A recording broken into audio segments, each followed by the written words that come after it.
الحمد لله رب العالمين. وقال الله تعالى في موضع آخر: ففروا إلى الله إني لكم منه نذير مبين. وعن أبي ذر عن النبي صلى الله عليه وسلم فيما روى عن الله تبارك وتعالى أنه قال: يا عبادي إنكم تخطئون بالليل والنهار وأنا أغفر الذنوب جميعا فاستغفروني أغفر لكم. أخرجه المسلم في كتاب البر والصلة. প্রশংসা মাত্র আল্লাহ সুবহানাহু ওয়া তাআলার, যিনি বিশ্বজগতের একমাত্র মালিক, যিনি আমাদেরকে সৃষ্টি করেছেন তার গোলাম রূপে, কিন্তু তিনি আমাদেরকে তার বন্ধু রূপে গ্রহণ করেছেন এবং আমাদের সাথে তিনি বন্ধুসুলভ আচরণ করেছেন এবং কিয়ামতের মাঠে তিনি কতকের ওলি অভিভাবকত্ব গ্রহণ করবেন, কতকের বন্ধু হবেন এবং কতককে নিজের মেহমান হিসেবে তার কাছে পেশ করবেন এবং কতককে তার পরিবারের অন্তর্ভুক্ত করা হয়েছে এমনটাও হাদিসের বর্ণনায় রয়েছে। তো যে আল্লাহ আমাদেরকে নগণ্য সৃষ্টি হওয়া সত্ত্বেও আমাদেরকে তিনি বন্ধু হিসেবে গ্রহণ করে থাকেন, তার পরিবারের অন্তর্ভুক্ত করে থাকেন, আমাদেরকে সমস্ত সৃষ্টির উপরে মর্যাদায় মর্যাদাবান করেছেন, তাই আমরা আল্লাহর প্রশংসা করি, আমরা বলি আলহামদুলিল্লাহ। সালাতু ওয়া সালাম প্রিয় নবী মুহাম্মদুর রাসূলুল্লাহ সাল্লাল্লাহু আলাইহি ওয়াসাল্লামের প্রতি, যার মাধ্যমে আমরা আল্লাহ সুবহানাহু ওয়া তাআলার পরিচয় পেয়েছি, যার মাধ্যমে আমরা আল্লাহ সুবহানাহু ওয়া তাআলাকে চিনতে পেরেছি, যার মাধ্যমে আমাদেরকে সমস্ত উম্মাহ থেকে মর্যাদাবান করা হয়েছে, আমরা তার উপরে সালাত এবং সালাম পাঠ করি। আমরা বলি আল্লাহুম্মা সাল্লি ওয়া সাল্লিম ওয়া বারিক আলা নবিয়িকা মুহাম্মদ। যেমনটা প্রচার করা হয়েছে যে আজকে আমার খুতবার বিষয় হবে আল্লাহ সুবহানাহু ওয়া তাআলার দিকে ফিরে আসার গুরুত্ব। এটা বলা হয়েছে যে আমি যেন এই বিষয় নিয়ে কথা বলি, যে আল্লাহমুখী হওয়ার গুরুত্ব সম্পর্কে আজকের এই বিষয়। যদিও এই বিষয়টা বহুভাবে ব্যক্ত করা সম্ভব, তবে আমি আজকের জন্য কিছু দিক উল্লেখ করব। আমার মূল মেসেজ থাকবে এই যে দাবিটা করা হলো যে আল্লাহ সুবহানাহু ওয়া তাআলার দিকে ফিরে আসার গুরুত্ব নিয়ে আলোচনা করার, আমাদেরকে জানতে হবে আল্লাহ সুবহানাহু ওয়া তাআলার পথে ফিরে আসা বলতে কি বোঝায় আর সেটা কিভাবে হবে, আর যদি আমরা সেটা করে দিতে পারি তাহলে আমরা আল্লাহ সুবহানাহু ওয়া তাআলার পক্ষ থেকে কি প্রাপ্ত হব, এই বিষয়গুলো মূলত থাকে। তো আমি যেই জিনিসটা বুঝাবো সেটা হলো একজন জ্ঞানী বা একজন সুস্থ ব্যক্তির জন্য এই কথা মেনে নিতে কোনো বাধা নাই, বা এটাই তার জন্য কল্যাণকর যে আল্লাহ সুবহানাহু ওয়া তাআলাই হলো একমাত্র আশ্রয়স্থল। আমরা আমাদের ইমানের ভিত্তিতে আমরা জানি যে আল্লাহ সুবহানাহু ওয়া তাআলা হলেন সমস্ত ক্ষমতার মালিক, তিনি সব কিছুর তার নিয়ন্ত্রণে রেখেছেন, তার খেলাফ না কোনো নাজাতের রাস্তা আছে আর না কোনো ব্যক্তির কোনো পরিত্রাণের কোনো উপায় আছে, এগুলো আমরা জানি। এই কথাগুলো কোত্থেকে জেনেছি? কোরআন হাদিসে এটাই বর্ণনা করা হয়েছে। যদি আমরা কোরআন হাদিসের কথাগুলোকে বিশ্বাস করতে না পারি, এটা হবে আমাদের ব্যর্থতা। আর যদি সত্যিই কোরআন হাদিসের প্রতি আমাদের ঈমান থেকে থাকে, আমরা যদি মনে করি হ্যাঁ এগুলো হচ্ছে আল্লাহ সুবহানাহু ওয়া তাআলার কালাম আর আমরা এর প্রতি ঈমান আনলেই আমরা মুসলিম, এটা যদি হয় আমাদের অবস্থা, তাহলে জেনে নেন কোরআন হাদিস মেনে নেওয়ার ফলে আমাদের যে দায় দায়িত্ব আমাদের উপরে বর্তাবে সেগুলোকে আমাদেরকে মেনে চলতে হবে। এটা হবে আজকের আহ্বান। তো আমি ভূমিকাতে না বলে সরাসরি দলিলের ভিত্তিতে আপনার কাছে বিষয়টা পেশ করি এভাবে, যে আল্লাহ সুবহানাহু ওয়া তাআলা তিনি তার পরিচয় আমাদেরকে জানিয়েছেন কোরআনের বিভিন্ন আয়াতে, যেটা আছে ওই ইলমের ভিত্তিতে বলা যায় যে আল্লাহ সুবহানাহু ওয়া তাআলার দিকে ফিরে আসা এটাই হলো নাজাতের একমাত্র উপায়, এটাই হচ্ছে নাজাতের জন্য মূল, যে আল্লাহর পথ ধরা। এবং যে কোনো ব্যক্তি যদি কামিয়াব হাসিল করতে চায়, সেটা দুনিয়া এবং পরকালের কামিয়াবি, তাহলে তাকে এর বিকল্প কোনো পথ রাখা হয় নাই, কারণ এটাই হচ্ছে মূল, যে একজন ব্যক্তি আল্লাহমুখী হবে। কেননা আল্লাহ সুবহানাহু ওয়া তাআলার হাতে সমস্ত কিছুর ক্ষমতা, তিনি তার সম্পর্কে আমাদেরকে যেটা জানিয়েছেন কোরআনের বিভিন্ন আয়াতে সেই কথাগুলো রয়েছে। তার মধ্যে একটি আয়াত আপনি পেয়ে যাবেন সূরা বাকারা 107 নম্বর আয়াতে। সেই আয়াতে আল্লাহ বলেছেন, আলাম তা'লাম আন্নাল্লাহা লাহু মুলকুস সামাওয়াতি ওয়াল আরদ, তোমরা কি এটা জানো না যে আকাশ এবং জমির মালিকত্ব কার? আল্লাহ। আল্লাহ বলছেন আলাম তা'লাম আন্না আলাম তা'লাম আন্নাহু লাহু মুলকুস সামাওয়াতি ওয়াল আরদ, আল্লাহ সুবহানাহু ওয়া তাআলাই হলেন আকাশ এবং জমিনের মালিকত্ব। এই আয়াতের পরবর্তী যে অংশটা আছে ওটা হলো আমাদের আলোচনার মূল, একটু পরেই সেটা রিপিট করব। সেটা কি? ওয়ামা লাকুম মিন দুনিল্লাহি মিন ওয়ালিয়্যিন ওয়ালা নাসির, আর তোমাদের হলোটা কি? আল্লাহ ছাড়া তো তোমাদের আর কোনো অভিভাবক নাই, আল্লাহ ছাড়া আর না তোমাদের কোনো সাহায্যকারী আছে। এটা আল্লাহ নিজের সম্পর্কে আমাদেরকে জানিয়েছেন। তাহলে আল্লাহ যখন নিজেই বলতেছেন যে মুমিনদের জন্য আল্লাহ ছাড়া উত্তম অভিভাবক আর কেউ হতে পারে না, আর আল্লাহ সুবহানাহু ওয়া তাআলার সাহায্য ছাড়া একজন মুমিন অন্য কারো দ্বারা সাহায্যপ্রাপ্ত হতেই পারে না। এই জন্য আল্লাহ সুবহানাহু ওয়া তাআলা তিনি তার পরিচয়টা আমাদের কাছে এভাবে পেশ করেছেন যে আলাম তা'লাম আন্নাল্লাহা লাহু মুলকুস সামাওয়াতি ওয়াল আরদ ওয়া আন্না ওয়ামা লাকুম মিন দুনিল্লাহি মিন ওয়ালিয়্যিন ওয়ালা নাসির, আর না আল্লাহ ছাড়া তোমাদের কোনো অভিভাবক আর না কোনো সাহায্যকারী তোমরা পাবে। এটা সূরা বাকারাতে রয়েছে। তার মানে তিনি ব্যতীত আমাদের বাস্তবিক কোনো অভিভাবক নাই। যদিও অনেক সময় দেখা যায় বিপদে পড়লে আমরা আল্লাহ সুবহানাহু ওয়া তাআলার কাছ থেকে মুখ ফিরিয়ে নিই, দুনিয়াবি কিছু সাহায্য হয়তো আমরা অন্যের দ্বারা প্রাপ্ত হই, কিন্তু আমরা এটা ভুলে যাই এই সাহায্যটাও মূলত আল্লাহর পক্ষ থেকেই অন্যভাবে করা হয়, বিকল্পভাবে করা হয়। আল্লাহ স্বয়ং সরাসরি তো আমাদের সামনে নেমে আসে না, তবে আল্লাহ সুবহানাহু ওয়া তাআলা তার বান্দাদেরকে দিয়ে বা তার সৃষ্টির উপকরণ দিয়ে আমাদেরকে সাহায্য করে থাকেন, যদিও আমরা সেটা বুঝি না। আমরা মনে করি ওই বিষয়টা, ওই বস্তু বা ওই ব্যক্তি হয়তো আমাকে সাহায্য করেছে, কিন্তু একজন মুসলিম হিসাবে এটা আমাদেরকে মেনে নিতে হবে যে প্রত্যক্ষ এবং পরোক্ষভাবে মূলত আল্লাহই আমাদেরকে সাহায্য করে থাকেন। আল্লাহ সুবহানাহু ওয়া তাআলা ইচ্ছা না করলে কোনো ব্যক্তির ক্ষমতা নাই আমাদেরকে উপকার করতে পারে। কোরআনের বেশ কিছু জায়গায় আছে ওয়ায়ামসাসকাল্লাহু বিদুররিন ফালা কাশিফা লাহু ইল্লাহু, আল্লাহ যদি তোমাকে কোনো বিপদ দিয়ে পাকড়াও করেন তাহলে সেটাকে দূর করে দেওয়ার মতন ক্ষমতা পৃথিবীর আরও কারো নাই। কোরআনের বিভিন্ন ভাষায় এই শব্দটা আসছে যে আল্লাহ যদি কারো উপরে দয়া বা রহম করতে চায় তাহলে সেটাকে রোধ করে দেওয়ার মতন ক্ষমতা পৃথিবীর কারো নাই।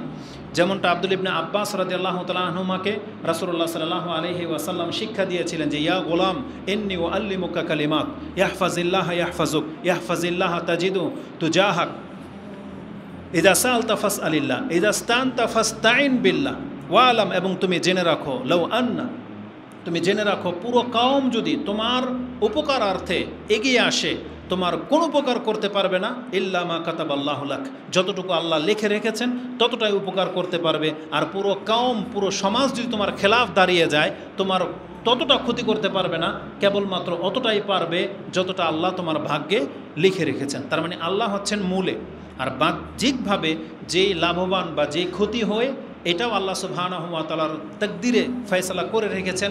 ওগুলো শুধু একটা সাবাব বা উপকরণ বটে।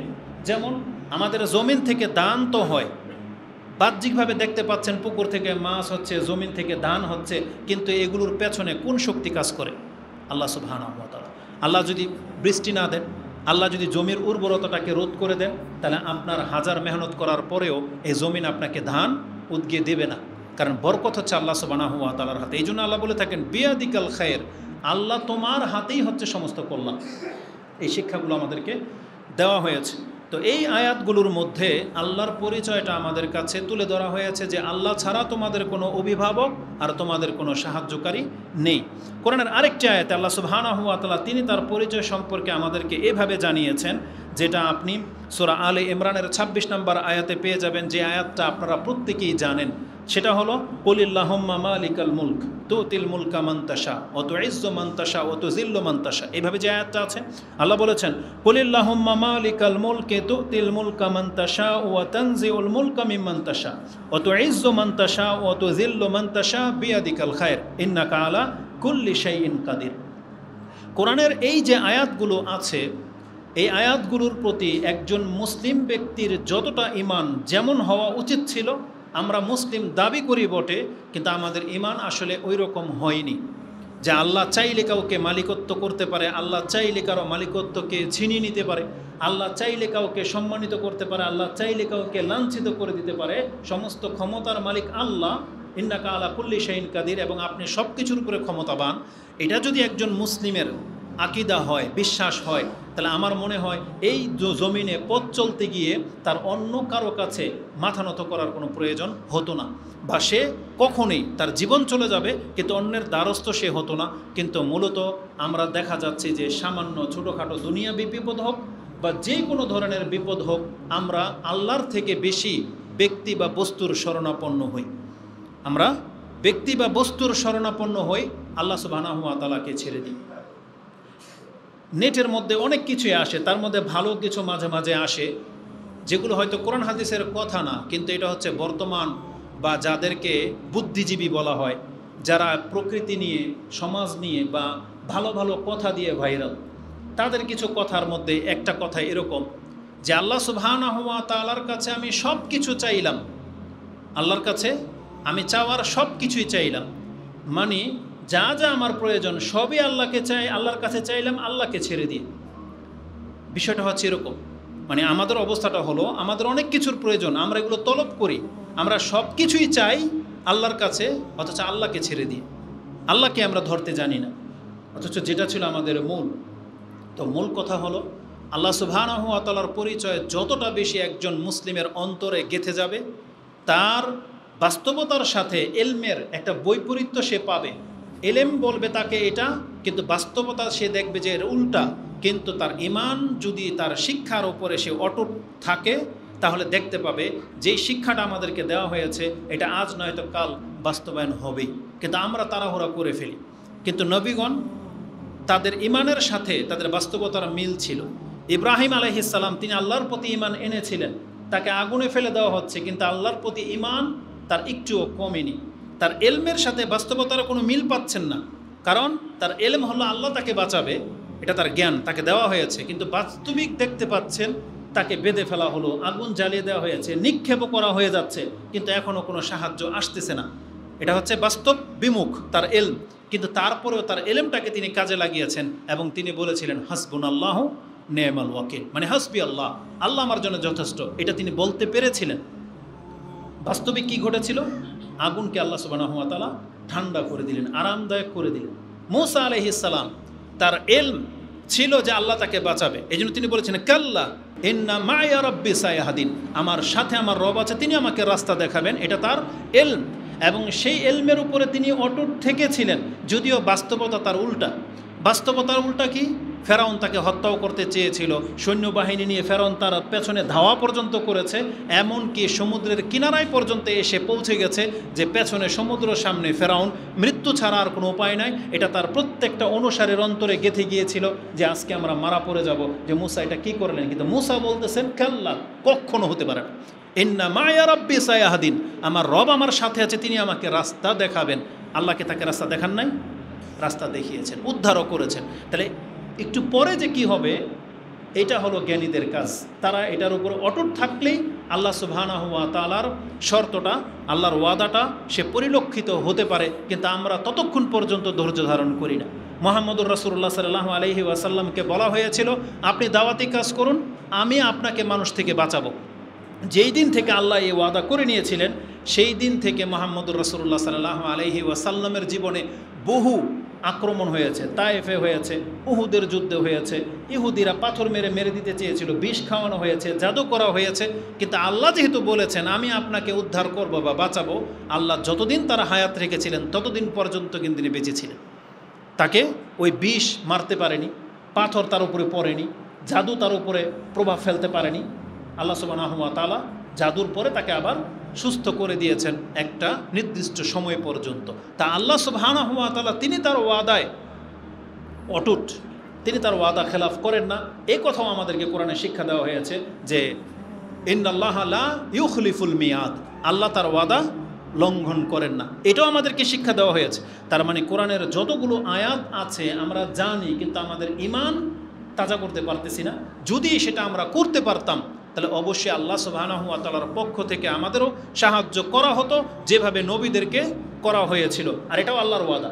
ইউনূস আলাইহিস সালামকে যখন মাছ গিলে নিয়েছিল, এই যে কথাগুলো হঠাৎ করে চলে আসছে, এগুলো আমার নোটের মধ্যে লিখি নেই, কিন্তু বোঝানোর জন্য কথাগুলো চলে আসতেছে। ইউনূস আলাইহিস সালামকে যে মাছ গিলে নিয়েছিল, তিনিও বুঝতে পারেন না যে আল্লাহ তাকে কীভাবে উদ্ধার করবে। কিন্তু আল্লাহ সুবহানাহু ওয়া তাআলার প্রশংসা করার সাথে সাথে আল্লাহ তাকে উদ্ধার করলেন।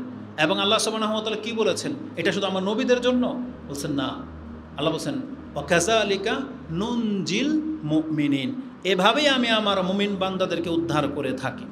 আল্লাহ একটা এক্সাম্পল দেখিয়েছেন যে ইউনুস আমার বান্দা এমন বিপদে চেপে গেছে, এখানে ফেরেশতারাও তাকে বাঁচানোর ক্ষমতা রাখে না, মাছ গিলে নিয়েছে, ফেরেশতাদের কান পর্যন্ত যাবে না ইউনুস আলাইহিস সালামের ডাক, চিৎকারে মাছের পেট থেকে বেরোবে না, কিন্তু সেটা 7 আসমানের উপর থেকে আল্লাহ সুবহানাহু ওয়া তাআলা শুনতে পেয়েছিলেন। এবং আল্লাহ কোনো সৈন্যবাহিনীও পাঠানোর প্রয়োজন পড়ে নাই, শুধু মাছকে ইলহাম করে দিয়েছিলেন, মাছকে আল্লাহ সুবহানাহু ওয়া তাআলা নিষিদ্ধ করে দিয়েছিলেন, যার ফলে সে ইউনুস আলাইহিস সালামকে পেটে ধরে রাখতে পারেনি। এই জন্য আল্লাহ বলেছেন ওয়াকাযালিকা নুনজিল মুমিনিন, এই টুকরাটা হচ্ছে আমাদের জন্য। যদি আমরা আল্লাহ সুবহানাহু ওয়া তাআলাকে যেভাবে আমাদের কাছে পেশ করা হয়েছে ওইভাবে যদি গ্রহণ করে নেই, তাহলে আমাদেরও বিপদ আপদ আসবে, কিন্তু উদ্ধারের জন্য আল্লাহ প্রস্তুত রয়েছেন। শুধু এই ঈমানটা জাগানোর জন্য আজকের এই খুতবার বিষয়, এটাকে ধার্য করা হয়েছে যে আল্লাহর প্রতি ফিরে আসার গুরুত্ব কতটা। তা আল্লাহ বলেছেন যে আমি চাইলে যে কোনো মালিকত্ব ছিনিয়ে নিতে পারি, আবার যে কাউকে মালিকত্ব দিয়ে দিতে পারি। ইন্নাকা আলা কুল্লি শাইইন কাদির, নিশ্চয় আল্লাহ হচ্ছেন সব কিছুর উপরে ক্ষমতাবান, যেটা সূরা আলে ইমরানের 26 নম্বর আয়াতে আপনি পেয়ে যাবেন। তেমনি আপনি জেনে নেন, এটা হচ্ছে দুনিয়াবি ব্যাপার। বিচারের মাঠে আমরা সবাই জানি বিচারের মাঠ এমন একটা মাঠ হবে, সেখানে কেউ কথা বলতে পারবে না, সেখানে এককভাবে ক্ষমতা আল্লাহর হাতে থাকবে। আজকে ক্ষমতা অনেককে আল্লাহ দিয়েছেন, কিন্তু বিচারের মাঠে আল্লাহ সমস্ত মালিকের মূলকত্বগুলোকে ছিনিয়ে নেবেন এবং বলবেন আনাল মালিক আইনাল জব্বারুন আইনাল মুতাকাব্বিরুন, কোথায় অহংকারীরা, কোথায় সেই স্বৈরাচাররা যারা বিচার করত দুনিয়াতে, তারা আজকে কোথায়? আল্লাহ বলবেন আনাল মালিক, আজকের মালিক হচ্ছে আমি। যেমনটা সূরা ফাতিহার মধ্যে আমাদেরকে শিক্ষা দেওয়া হয়, যেটা আপনাকে কোরআনের গভীর থেকে খুঁজে বের করতে হবে না, একটা বাচ্চা পর্যন্ত মুসলিমের এই সূরা ফাতিহা মুখস্থ জানে। কেন আল্লাহ এই ফাতিহাটাকে এইভাবে এই গুরুত্বপূর্ণ আয়াতগুলো রেখেছেন? যাতে করে এটা আমাদের ইমানের বিষয় হয়। আল্লাহ আমাদেরকে শিক্ষা দিয়েছেন মালিক ইয়াউমিদ্দিন, আল্লাহ হলেন বিচার দিবসের মালিক। এই কথাটা কেন আমরা ভুলে যাই? তো যখন আমাদেরকে জানিয়ে দেওয়া হয়েছে যে বিচার যখন হবে সেই জায়গার একক মালিক হবেন আল্লাহ, এখন কেউ যদি সেই মালিককে নিজের বন্ধু বানিয়ে নেয়, আপনি বোঝে নেবেন রেজাল্টটা কী হবে। আজকে দুনিয়াবি ব্যাপার দেখা যায়, যখন আমরা কোনো একটা কাজ করতে যাই, যে কোনো ভূমি অফিস বলেন বা প্রশাসনিক কোনো কাজ করতে বলেন, আপনি গিয়ে যদি দেখেন যে অফিসার বা যিনি কর্মকর্তা তিনি আপনার রিলেটেড, তিনি আপনার পরিচয় ক্লাসমেট, বলেন তো আপনার চেহারাটা তখন কি হবে? সে আপনাকে উপকার করবে কি করবে না এটা পরেরটা পরে, আপনি জানেনও না সে করবে কি না, কিন্তু তার চেহারাটা দেখে নেওয়ার পর যে আপনার ক্লাসমেট বা আপনার বন্ধু বা আপনার পরিচিত, তখন আপনার অর্ধেক অন্তরটা ভরে যায়। আপনি বিশ্বাস করতে পারেন যে আমার কাজ আজকে সহজ হবে। কেন? শুধু দুনিয়াবি একটা পরিচয় থাকার কারণে, বন্ধু হওয়ার কারণে। তাহলে বন্ধু হওয়ার কারণে যদি প্রশাসনিক হেল্প পাওয়া যায়, যে কাজ আপনি করতে গিয়েছেন সে যদি আপনারটা আগে করে দেয়, এই জন্য আল্লাহ সুবহানাহু ওয়া তাআলা বলেছেন তোমরা আল্লাহকে বন্ধু বানাও। কারণ বিচারের মাঠের দায়িত্ব হচ্ছেন আল্লাহ, তিনি হচ্ছেন বিচারক। আর আল্লাহ যদি কোনো ব্যক্তির বন্ধুত্ব গ্রহণ করেন, আপনি বলেন তো তার বিচারটা কিভাবে হবে? কারণ আল্লাহ সুবহানাহু ওয়া তাআলা তারা বান্দাদের জন্য দয়াবান। আল্লাহ বলে দিয়েছেন আমি আমার বান্দাদের জন্য ক্ষমাশীল। আর যখন কোনো ব্যক্তি আল্লাহ সুবহানাহু ওয়া তাআলার ওলিয়ত্ব বন্ধুত্ব গ্রহণ করবে, সে কোনোদিন লাঞ্ছিত হবে না। এই মেসেজটাই কোরআনে বারবার আমাদেরকে স্মরণ করে দেওয়া হয়েছে যে যারা কাফের তাদের কোনো ওলি নাই, তাদের কোনো বন্ধু নাই, আর যারা আল্লাহর প্রতি ঈমান এনেছে তাদের ওলি হচ্ছেন আল্লাহ। একটু পরেই সেই আয়াতটা আসবে।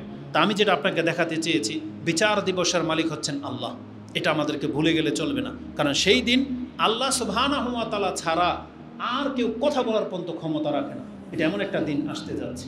আল্লাহ সুবহানাহু ওয়া তাআলা বলেন মালিক ইয়াউমিদ্দিন, তিনি হলেন বিচার দিবসের মালিক। এমনকি আমাদেরকে জানিয়ে দেওয়া হয়েছে সমস্ত কিছু সেই দিন আল্লাহ সুবহানাহু ওয়া তাআলার দিকে চলে যাবে। তার মানে সব কিছু তার উদ্দেশ্যে দাঁড় করানো হবে। ফেরেশতা বলেন, জিন বলেন, ইনসান বলেন, পশু পাখি বলেন, সমস্ত সৃষ্টিকে আল্লাহ সুবহানাহু ওয়া তাআলার সামনে জড়ো করা হবে, আর তিনি একা হবেন সেদিন বিচারক। কোরআনে আল্লাহ সুবহানাহু ওয়া তাআলা আমাদেরকে জানিয়ে দিয়েছেন ইলাল্লাহি মারজিউকুম ওয়া হুয়া আলা কুল্লি শাইইন ওয়াকিল, তোমাদের সব কিছুকে আল্লাহ সুবহানাহু ওয়া তাআলার কাছে ফিরিয়ে নেওয়া হবে, আর তিনি হবেন সব কিছুর দায়িত্বশীল। সেই দিন ওকিল হবেন আল্লাহ সুবহানাহু ওয়া তাআলা।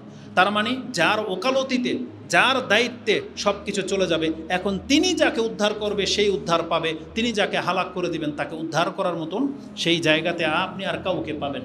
ওলিয়াও ওলা নাসিরা। কোরআনের বহু জায়গায় আছে আল্লাহ ব্যতীত এরা যাদেরকে ওলি হিসেবে গ্রহণ করে কিয়ামতের মাঠে এরা কোনো সাহায্যকারীও পাবে না, কোনো বন্ধুও পাবে না। সেদিন একক ছত্র মালিক হয়ে যাবেন আল্লাহ। তো আল্লাহ সুবহানাহু ওয়া তাআলার এই পরিচয়টা জানার পর অবশ্যই আমাদের উচিত আল্লাহ সুবহানাহু ওয়া তাআলার অভিমুখী হওয়া।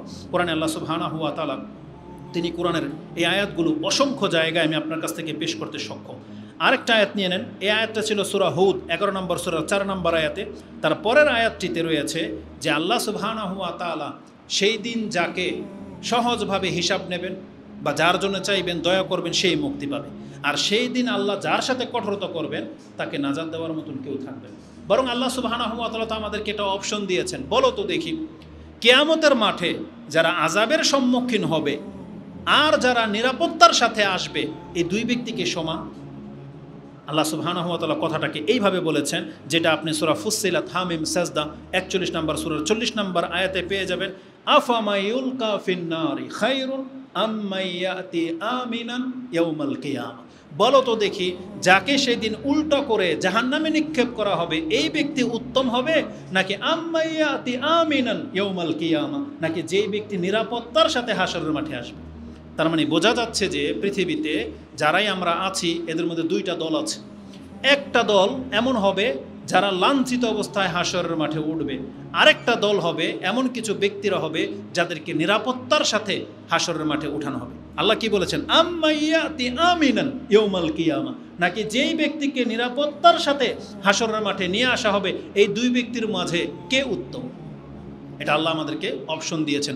এবং আল্লাহ বলেছেন এ মালুমা শেতুম, এখন তোমাদের যা ইচ্ছা তা করো, ইন্নাহু বিমা তা'মালুনা বাসির, তোমরা যে যা কিছু করতেছো তিনি সব কিছু দেখতেছেন। তাহলে এই আয়াতটির মধ্যে আল্লাহ সুবহানাহু ওয়া তাআলা আমাদেরকে জানিয়ে দিয়েছেন বিচারের মাঠে একক ক্ষমতার মালিক হবেন আল্লাহ, সব তার কাছে জড়ো করা হবে এবং সেই দিন যাকে নিরাপত্তার সাথে নিয়ে আসা হবে এই ব্যক্তি হচ্ছে উত্তম, আর যেই ব্যক্তিকে জাহান্নামে নিক্ষেপ করা হবে সেই ব্যক্তি লাঞ্ছিত। তা আল্লাহ সুবহানাহু ওয়া তাআলা যখন আমাদেরকে এইভাবে তার পরিচয়টা পেশ করে দিয়েছেন এবং বিচারের মাঠে কি হতে যাচ্ছে এটা যখন আমাদেরকে জানিয়ে দিয়েছেন, তাহলে একটা জ্ঞানী তার অন্তর থেকে এটাই চাইবে যে তাহলে আমি আল্লাহর দিকে আসি, আমি আল্লাহমুখী হই, আল্লাহকে আমার অভিভাবকত্ব গ্রহণ করাই, আল্লাহকে আমি আমার বন্ধু বানাই, আল্লাহর পথ ধরি, এটাই হওয়া উচিত। কিন্তু দুনিয়াতে আমরা দেখা যায় এই কথাগুলো আমাদের কাছে একটা হাওয়া মনে হয়, এই কথাগুলো আমাদের কাছে মানে ভেসে আসা কোনো একটা প্রলাপ মনে হয়, কিন্তু এগুলো আমাদের অন্তরে যাচ্ছে না। যদিও বছরকে বছর খুতবা শুনতেছি, আমরা বলতেছি এগুলো কোরআন হাদিসের কথা, কিন্তু আমাদের জাতি এগুলোকে মূল্যায়ন করে না। বরং আমাদের জাতি এখান থেকে বের হয়ে গেলে এটা তো ওজিফা, এই খুতবাতে যেটা আমাদেরকে দেয়া হয় এটা হচ্ছে ওজিফা। যারা নিতে পারবে সেভাবে জীবন গড়বে, কিন্তু যারা এগুলোকে উপেক্ষা করে তাদের জীবন যা ইচ্ছা তাই। কিন্তু এগুলো কেন দেওয়া হয়েছিল? যাতে করে আমরা এগুলো শুনে নিজেদেরকে শুধরাই, ইমানটাকে তাজা করি। আমাদের চাইতে অনেক বেশি বদ ছিল মক্কার লোকেরা, কিন্তু তারা এই সব কথার কারণে এই কোরআন এবং হাদিস দ্বারা এমনভাবে উপদেশ নিয়েছেন, তারা হয়েছিলেন পৃথিবীর বিশ্বের সমস্ত মানুষের মধ্যে শ্রেষ্ঠ মানুষ, যাদেরকে শ্রেষ্ঠ মানুষ বলা হয়। রাসূল বলেছেন খায়রুল কুরুনি কারনি, সবচেয়ে উত্তম যুগ হচ্ছে আমার যুগ। মানে রাসূল ইসলামের মাধ্যমে যারা ঈমান এনেছিল এটা ছিল বিশ্বের পৃথিবীর সমস্ত জাতির মধ্যে শ্রেষ্ঠ জাতি। কিসের ভিত্তিতে? এই কোরআন হাদিসের ভিত্তিতে। এই কথাগুলোই ছিল তাদের পরিবর্তন হওয়ার উপকরণ বা উৎস বা মাধ্যম। আর ওই কথাগুলোই আমাদেরকে শোনানো হচ্ছে, কিন্তু আমাদের কোনো প্রতিক্রিয়া হচ্ছে না। তার মানে বোঝা যাচ্ছে যে এই দুই দলের মধ্যে শ্রবণ শক্তিতে, বোধ শক্তিতে অনেক পার্থক্য আছে। তারা যেভাবে শুনতেন বুঝতেন, আমরা সেভাবে শুনি না, বুঝি না। আমরা হয়তো শুনি কিন্তু বুঝি মানি না, কিন্তু সাহাবায়ে কেরামরা তারা শুনতেন, বুঝতেন এবং মানতেন। এজন্য আমাদেরকে বলা হয়েছে তাদের পথ ধরতে, তাদের মতো হতে। আল্লাহ সুবহানাহু ওয়া তাআলা আমাদেরকে আল্লাহর পথ ধরার তৌফিক দান করুন, আমিন। তো আল্লাহ সুবহানাহু ওয়া তাআলার দিকে ফিরে আসার গুরুত্বটা এই কথাগুলোর মধ্যে আপনি হয়তো অনুধাবন করতে পারতেছেন যে যিনি হবেন বিচার দিবসের মালিক, যিনি যার অভিভাবকত্ব গ্রহণ করবেন তাকে কেউ ঠকাইতে পারবে না, তিনি যাকে সাহায্য করবেন তাকে কেউ ক্ষতি করতে পারবে না। তা আল্লাহ সুবহানাহু ওয়া তাআলাকে মেনে নেওয়া, তাকে সর্বশক্তিমান ভাবা, তার দিকে ঝোঁকা, এটাই হচ্ছে আমাদের মূল কাজ, এটাই হবে আমাদের মূল দায়িত্ব, এটাই হবে আজকের খুতবার মূল বিষয়, যে মেসেজটা আমি আপনাদেরকে দেওয়ার জন্য আসতেছি। যতটুকু কথা বলেছি আর একটু স্পষ্ট হবে এটা যখন আপনি বুঝবেন যে আল্লাহর দিকে ফিরে আসার নমুনাটা কেমন হওয়া উচিত, ধরনটা কি বা কী সেটা। কি বুঝাতে চেয়েছেন আল্লাহ, এটা আমাদেরকে জানতে হবে যে কিভাবে আল্লাহমুখী হওয়া যায় বা আল্লাহর পথ ধরা যায়। কোরআনে এই মর্মে একটি আয়াত আছে। আজকে এই একটা আয়াতের কয়েকটা কথা বলবো, তাতে খুতবার সময় হয়তো পার হয়ে চলে যাবে। কোরআনে আল্লাহ সুবহানাহু ওয়া তাআলা সূরা আয-যারিয়াত 11 নম্বর সূরার 50 নম্বর আয়াতে রাসূলুল্লাহ সাল্লাল্লাহু আলাইহি ওয়াসাল্লামের মাধ্যমে আমাদেরকে ডেকেছেন, দাওয়াত দিয়েছেন। রাসূল বলেছেন, ফাফিরু ইলাল্লাহ ইন্নী লাকুম মিনহু নাযীরুম মুবিন, আমি তোমাদের জন্য সুস্পষ্ট প্রকাশ্য সতর্ককারী। রাসূল বলেছেন, আমি তোমাদের কাছে প্রকাশ্য সতর্ককারী হয়ে এসেছি এবং তোমাদেরকে সতর্ক করতেছি, ফাফিরু ইলাল্লাহ, তোমরা আল্লাহর দিকে ফিরো। এই আহ্বানটা আমাদেরকে জানানো হয়েছিল, যেটা সূরা আয-যারিয়াত 11 নম্বর আয়াতে আপনি পেয়ে যাবেন। এই আয়াতের তাফসীর যখন পড়লাম, ইমাম ইবনে কাসির রাহিমাহুল্লাহ তিনি তেমন কোনো খাস অর্থ করেননি। তিনি স্বাভাবিক অর্থ করেছেন যে এখানে উদ্দেশ্য হলো যে আল্লাহ তোমাদেরকে তওবার দিকে ডেকেছেন, যে তওবা করে তোমরা আল্লাহর রাস্তা ধরে নাও। এটা হচ্ছে সাধারণ বা সরল অর্থ, এটাই ঠিক। কিন্তু অন্যান্য মুফাসসিরগণ আরও কিছু গুরুত্বপূর্ণ তথ্য পেশ করেছেন যে কোন কোন দিক থেকে এই আয়াতটা ফিট হতে পারে। তার মধ্যে যে কথাগুলো আমার কাছে বেশি অন্তরে লেগেছে সেটা আমি আপনাদের কাছে পেশ করি। আল্লাহ যে বলেছেন ফাফিরু ইলাল্লাহ, তোমরা আল্লাহর দিকে ফিরো, কি থেকে, কোন কোন দিক থেকে এই আয়াতটা আপনার জীবনে বাস্তবায়ন করতে হবে, তার একটা দিক হলো এর মানে হলো মিন মাসিয়াতি ইলা তাআতিহি, আল্লাহর বিরুদ্ধাচারণ না করে তুমি আল্লাহর আনুগত্যের দিকে আসো।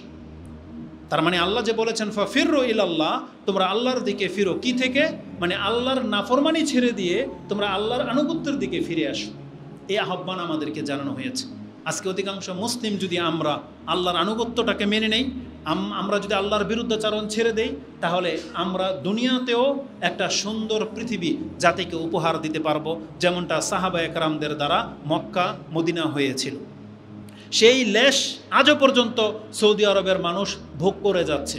তারা যতটা অথেন্টিকের সাথে এই আয়াতগুলো বাস্তবায়ন করেছিলেন, তারা যতটা ইখলাসের সাথে এই আয়াতটা বাস্তবায়ন করেছিলেন, তাদের কারণে 1400 বছর হয়ে গেছে, তাদের নাসল থেকে এই জাতি আজও পর্যন্ত এর উপকার পেয়ে যাচ্ছে, শুধুমাত্র এর আংশিক লেশ থাকার কারণে, যে তারা অনেক ক্ষেত্রে আল্লাহর বিরুদ্ধাচারণ করে না, তারা আল্লাহর আনুগত্যে লেগে আছে। পুরো বিশ্বের মধ্যে একটা মডেল হিসাবে সৌদি আরব এখন আছে, যদিও তাতে অনেক পাপ হয়। অনেক সময় আমাদের এই বক্তব্য যখন ওই বেদাতিদের কাছে, আমাদের শত্রুদের, ওই বদাকিদার লোকদের কাছে যায়, এরা মনে করে আমরা সৌদি আরবের দালালি করি, এরা মনে করে আমরা রিয়াল খাই। কি বলে ওদের ভাষাই তো এগুলো, পেট্রো ডলার, রিয়াল খোর, কত কিছু ভাষায় গালি দেয় না, ঘুমটাওয়ালা হুজুর, এগুলো বলে গালি দেয় না। বরং ওদের মতো এতটা বদ বা নিকৃষ্ট জাতি আমরা না, কারণ আমরা আমাদের সম্মানিতদেরকে সম্মান করা জানি। আমাদের সমাজের যত মানুষ আছে সবাই ধরেন বহু মানুষ খারাপ, বহু হুজুর খারাপ, তারপরেও কি আমরা হুজুরদের বিপক্ষে বলবো? আমরা তো দাড়ি টুপিওয়ালাদের পক্ষে কথা বলি না? আমাদের সমাজের হুজুরদের পক্ষে থাকি। আমাদের সমাজের অধিকাংশ মুসল্লিদের এটা ভালো গুণ, সে জানে তার হুজুর অতটা পারফেক্ট না, তারপরে সে কোনো তার হুজুরের বদনাম করে না। এটা যদি একটা দেশের অবস্থা হয়ে থাকতে পারে, তাহলে আমাদের থেকেও তো অনেক উত্তম মুসলিম সৌদি আরবের বুকে আছে। এই জন্য না আমরা তাদের প্রশংসা করি। এটা কি রিয়াল খাওয়ার কারণে করি? বরং মক্কা মদিনার কারণে করি। সেখানে বহু আলেমরা আছে, বহু মুসলিম আছে যারা ইসলামকে খুব সূক্ষ্মভাবে পালন করে, আমাদের চোখের দেখা। এখনকার পরিস্থিতি জানি না কি, কিন্তু 2011-তে যখন আমি সৌদি আরব ছেড়েছি, তার আগের ঘটনা যেটা আমরা জানি, আল কাসিম বলে এমন একটা মহল্লা আছে বা জায়গা আছে, শহর আছে, যে গ্রামের বেশ কিছু গ্রাম আছে যেখানে সিগারেট বিক্রি হয় না, খাওয়া তো দূরের কথা না, বিক্রিও হয় না সেখানকার মহিলারা বেপরদায় ঘোরে না। কিন্তু অন্যান্য শহরগুলোতে, রিয়াদের হাইপার মার্কেটগুলোতে, দাম্মাম বা জেদ্দায়, সেখানে উন্মুক্ত থাকতে পারে, কাপড় খোলা থাকতে পারে। আমরা সেগুলো আমাদের মূল না, কিন্তু আমি দেখাতে চাচ্ছি যেটা আমরা দেখেছি সেটা আমি আপনার কাছে ব্যক্ত করতে আমার কোনো দোষ আছে? একটা সৌদি যুবক, ধরেন আমরা যেগুলোকে ফাত্রা পোলাপান বলি, ধর্মকর্ম কিছুই করে না, ও পর্যন্ত দেখেছি একটা হিন্দুকে শাসাচ্ছে রমজান মাসে, প্রকাশ্যে পেপসি খাচ্ছিল, সেই জন্য পানি পান বা যেটা খাচ্ছিল রমজান মাসে, ও বলতেছে হাজা বিলাদুল মুসলিমিন, এটা মুসলিমদের রাষ্ট্র, আর এটা হচ্ছে রমজান মাস, আর তুই এখন প্রকাশ্যে রাস্তায় দাঁড়িয়ে এবার পান করবি, তার মানুষ কি বলবে? ও বলতেছে আনা মাফি মুসলিম, আমি মুসলিম না। বলতে তুই মুসলিম না তাতে কি, এটা তো মুসলিম রাষ্ট্র। তো এটা যখন এটা প্রচার হবে তখন বলা হবে সৌদি আরবে রমজান মাসে দিনের বেলায় পানি পান করতে দেখেছি, তুই হিন্দু না মুসলিম এটা তো আর জানবে না। তাহলে এটা হচ্ছে একটা মুসলিমের মেন্টালিটি। তাহলে সেই জাতিটাকে আমরা খারাপ কেন বলব? অবশ্যই সেখানে যত খারাপই হবে তার জাযা আল্লাহর পক্ষ থেকে তারাও পাবে। আল্লাহ সুবহানাহু ওয়া তাআলার নীতি এটা না যে সৌদি আরবের লোকেরা পাপ করলে মাপ পেয়ে যাবে আর বাংলাদেশের মুসলিমরা পাপ করলে শাস্তি পাবে। এটা কি আল্লাহর নীতি? আল্লাহর নীতি কি? ইন্নামা আকরামাকুম ইনদাল্লাহি আতকাকুম। আল্লাহ বলেছেন যে তাকওয়া অবলম্বন করবে সেই আমার কাছে সম্মানিত। অতএব আমরা যেটা বোঝাতে চেয়েছি, আল্লাহ সুবহানাহু ওয়া তাআলা আমাদেরকে তার দিকে ডেকেছেন। সেটা কি? যে তোমরা মিম্মা সিয়াতিহি ইলা তাআতিহি, তোমরা আল্লাহর বিরুদ্ধাচরণ ছেড়ে দিয়ে আল্লাহর আনুগত্যের দিকে আসো। এটা হলো আল্লাহমুখী হওয়া। এটা একটা অর্থ করা হয়েছে।